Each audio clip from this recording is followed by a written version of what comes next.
First guest? Yes, absolutely. It is a pleasure to welcome authors Kevin and Susan Neary, as well as Disney archivist, the amazing Justin Arthur. Enjoy. We'll see you later, everybody.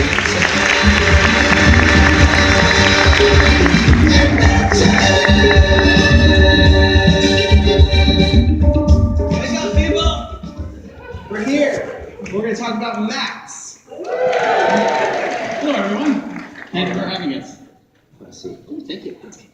Alrighty. So, welcome everybody. We have a fun book to talk about. This is a nice sheet. Yes, yes. Hey, can we get one? Can I take it? All right, okay, sorry. So, this is a great crowd. Just what's that? Yeah? Yeah. Did you see the first day? I did. I was Yeah. very excited. Very nice. Alright, we're going to continue our safari. And, so here we have Maps of the Disney Parks, which is a really fun book that you guys wrote. I had a lot of fun working on it from the archives perspective. We scanned several hundreds of maps in our collection. We worked with our partners at the Imagineering Art Library as well, and had a lot of fun doing that. So here you have this quote in there. It all started with a map. And as an archivist, I have to proofread a lot of quotes, and I'm pretty sure that's wrong. But explain it to me.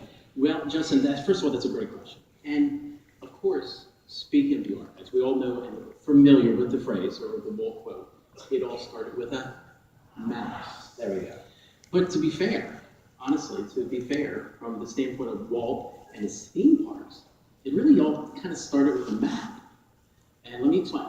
Okay. It was the fall of 1953, and Walt had just made a very passionate plea to the board of directors to build his new Disneyland, his new theme park, his dreams, his unique experience. Of course, the board was skeptical. They have to be. They're the board. Fortunately for Walt's sake and everyone else's sake, he convinced them that let's move forward on the idea. Roy agreed, and his brother Roy Disney agreed to seek the financing of the park. But Walt was a genius. Walt was an absolute genius because he knew he needed more than just, let's just say, his words. He needed a visual aid to get the financiers excited about the project. So let's get one of those up. There's a visual. So he and Herbie Riley, who was one of the Disney artists, created this map. Of course, it took him a weekend. I don't know why it took so long. Roy then took it on that following Monday to New York, and as the story goes, or as history says, the rest is history. So that's why we say it kind of all started with a map. All right.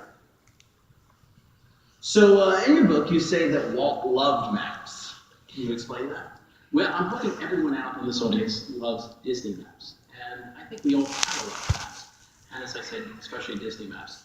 But I think Walt really liked maps. I mean, if you look at the pictures, I mean, there was that twinkle in his eye. I mean, Walt lit up every chance he had to showcase his, of course, his very unique Disneyland experience, which was to his television audience, whether it's on a television show, his specials, and of course, shortly before his passing, his Florida project. He also had big old maps of those in his office, too. Yes, exactly. So Walt was very excited. You could tell just by his expression, he loved maps. He loved sharing those with his folks. Cool. So, and then also, I mean, if you see some of the pictures, and you've probably seen them in the archives, yeah. There's Walt with his daughters, Walt with dignitaries, Walt with celebrities, and he always has a map in his hand. Yeah. You would think, though, that Walt would know where everything was, but he could have just been taking out trash, too. He could have. Why did Walt need a map? All right. So, Kevin, what are some of your favorite maps? To be honest, Justin, one of my favorites is actually from 1955. It was the Walt Disney's Disneyland, a Dream Come True map. It's cool. And to quote Cher, if we can turn back time, if you think about it, those first guests to Disneyland in 1955, I mean, of course, we all remember those we can all say how we remember those first time we went to the Disney theme park, whether it's Disneyland or Walt Disney World or wherever. But if you think about it, this map was in the hands of people. Everybody was there for the very first time. You know, it had that feeling magnified. That new map smell was magnified by the fact that there was so many people there for the first time. That was, you know, again, to quote Cher, if we can turn back time. All right, Sue, the same question.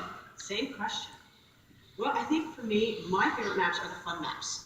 And these were the maps that were created shortly after Disneyland opened by artist Sam McKim. And I think that I like them the most because they're colorful, they're creative, and they bring back, I think, emotional. For me, it was an emotional bring back. I can remember the first time my parents brought us to Walt Disney World. We stayed at Disney's Polynesian Village Resort, and it was just a great time. I thought we stayed at the Parisian Resort. No, we don't have that. Oh, we didn't have that resort. Okay, sorry.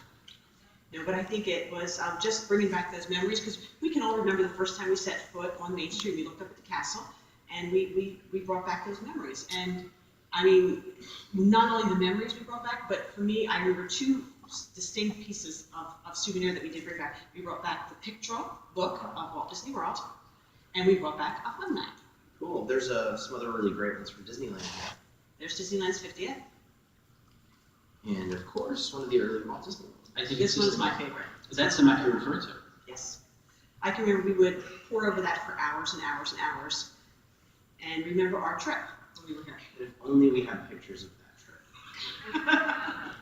Oh, you did? Who's Not that to be able girl? to found some of you too. I think that was from last week. Was that oh, look. You're rocking those tube socks, aren't you? And to be honest, I am not making a fashion faux pas here. I am pushing for tube socks.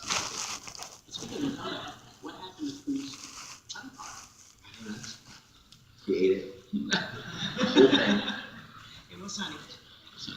So I think with this map in particular, I can remember we would take it home and we would pour out, put it on the floor in the living room, and my two brothers and I would just pour over it for hours and look at it. And if you look really closely, you can see Minnie Mouse over there in front of City Hall. And if you look in the castle foreground, you'll see Pooh and Tigger. They're putting on the show. I see Minnie.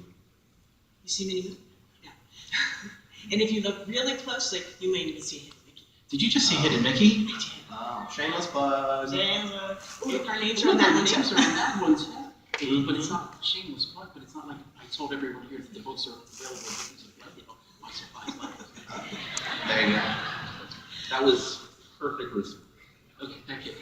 All right, so you found the Mickey here? And if you look on Main Street, there's Mickey coming down Main Street. So there's your Hidden Mickey in that map. But I think my very, very favorite image from this map is the guest that just got off the teacups.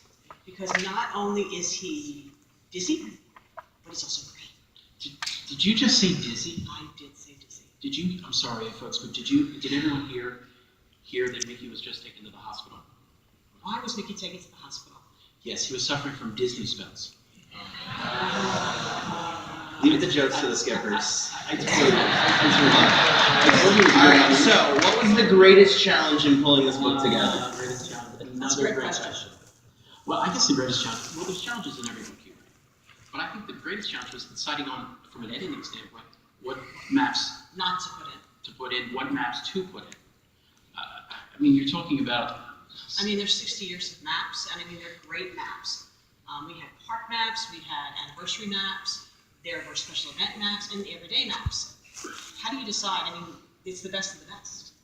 Of course, we were very fortunate to have, as we said at the beginning, two incredible sources, two titans, let's say, of Disney knowledge. You had the Walt Disney Archives and you had the Walt Disney Imagineering Art Library.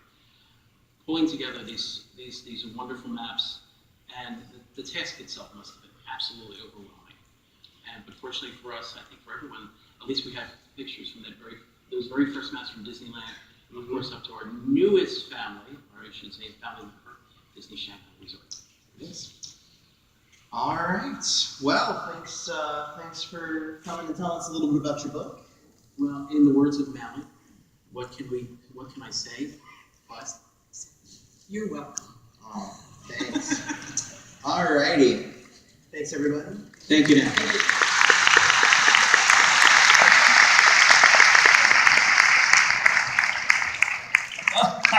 Splendid. Let's keep it going for Kevin, Sue, and Justin, shall we? Excellent stuff. All righty then, let's move it along. Let's see.